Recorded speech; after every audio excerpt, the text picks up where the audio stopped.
Today we can discuss a new area of our chapter aftermath of the rebellion. That means after the rebellion, what were the changes introduced by the British government in India we are going to discuss today.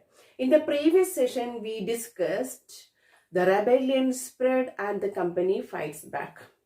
And there we discussed that the company suppressed the rebellion, company hanged death many of the local rulers and the local heads of the rebellion.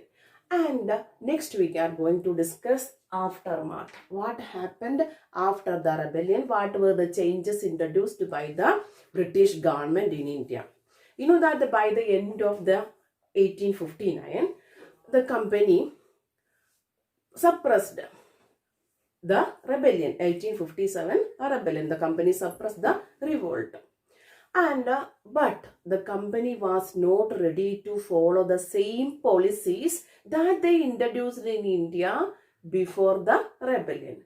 So that changes, what were the changes they accepted after the rebellion, we have to discuss today. Now that in the year 1858, British Parliament passed a new act. And what is this new act? Transfer of power. That means the power of India, the power to control India. Earlier it was in the hands of East India Company, and now it transferred from East India Company to the British Crown. That means British Crown, after the rebellion, British Crown started direct control over India. So 1858 a new act was passed, and what was the change made by this act? That means the transferred the powers of the East India Company to the British Crown. For what purpose? In order to ensure a more responsible management of Indian affairs. So in order to ensure a more responsible to Indian matters, what happened here? Transfer of powers from East India Company to the British Crown. And there also another change they made. A member of the British cabinet was selected as the Secretary of State in India. That means a new post was done. A new appointment was done. A Secretary of State was appointed in India. The member of British cabinet was appointed as the Secretary of State, And in order to give advice for this Secretary of State, a council was formed. And this council was known as India Council.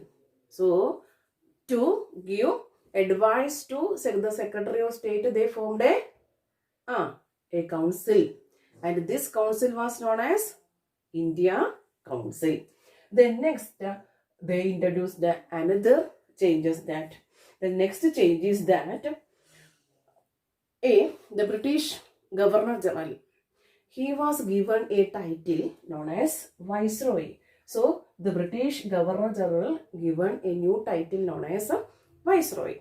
Actually, who was Viceroy? He was a personal representative of British Crown. He was a personal representative of British Queen or King. And in this way, accepting all these ways or accepting all these changes, the British ensured or British made a direct responsibility for ruling in India. So what happened through these measures? The British government accepted direct responsibility of ruling in India. So all these are the first point, and the second point we can discuss. Second points means in the case of local rulers or the local chiefs.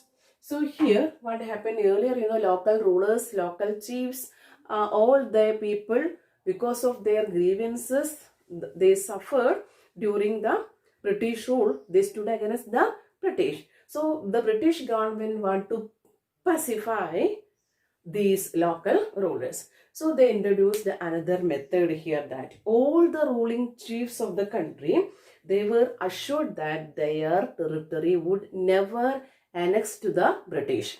Earlier, for various reasons, the territories or the Indian lands or Indian kingdoms were annexed to the British territory. You know that the doctrine of lapse, the subsidiary alliance, the name of this government, many Indian territories, they were annexed to the British, or many Indian rulers, they lost their land. So now, after the rebellion, this British government ensured that in future, the territory would never annex to the British territory. And they were allowed to pass their kingdoms to their heirs, their sons, their successors, or including the adopted son also. You know that in the case of Jhansi Rani, she lost their kingdom because there was no natural heirs for her. That is why the British government was not ready to accept her adopted son. But now the British government was now ready to accept these adopted sons also. But one condition is there. They want to acknowledge the superiority of the British crown. They want to agree that their sovereign power, supreme power was the British crown.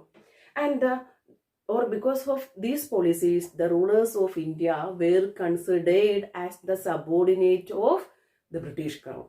The rulers of India were considered as the subordinates of the British crown. So that was the change they accepted next. Then next point we can discuss. The third point is that the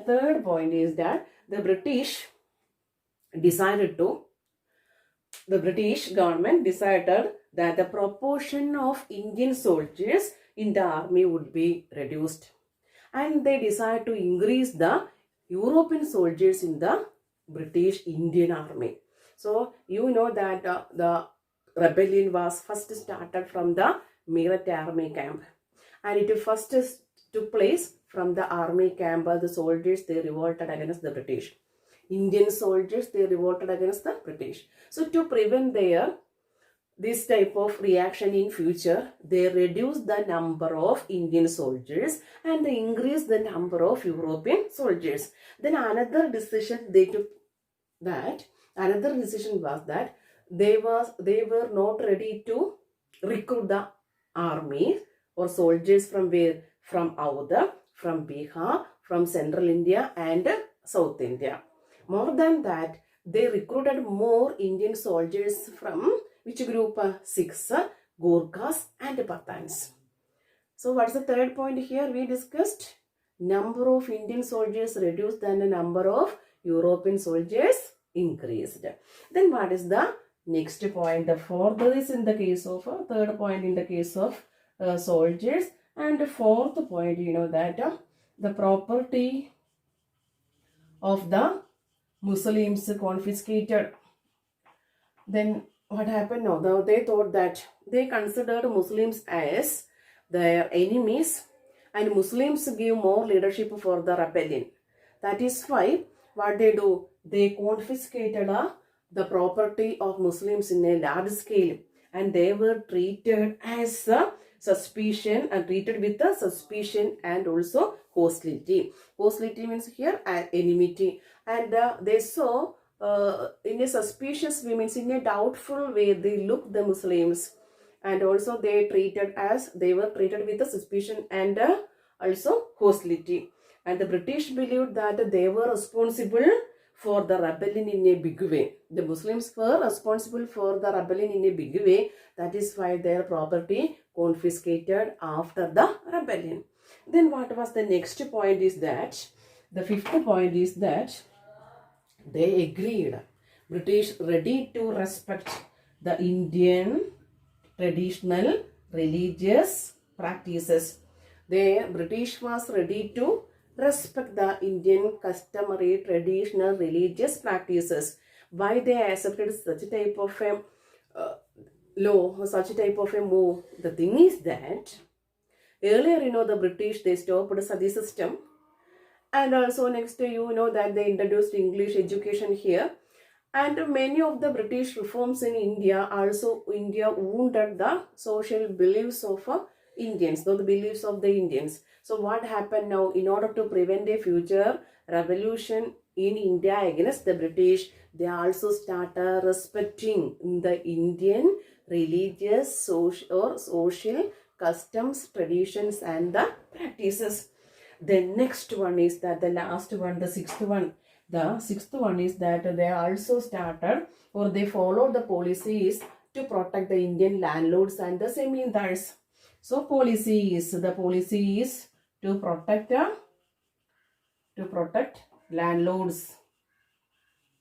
You know that British accepted various policies to expand its territories. Because of that policy, some of them Indian landlords, zamindars, they failed to pay the revenue on time.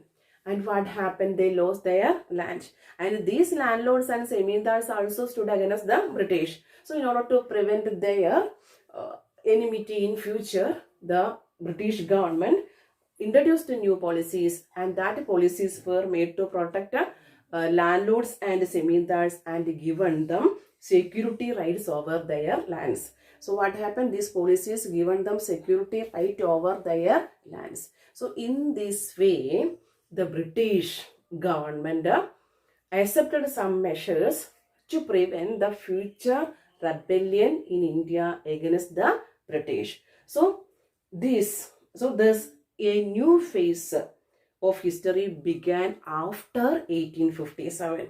So a lot of changes they accepted. So a new phase of history began after 1857. So dear students, all these points you read one by one and understand that. Thank you.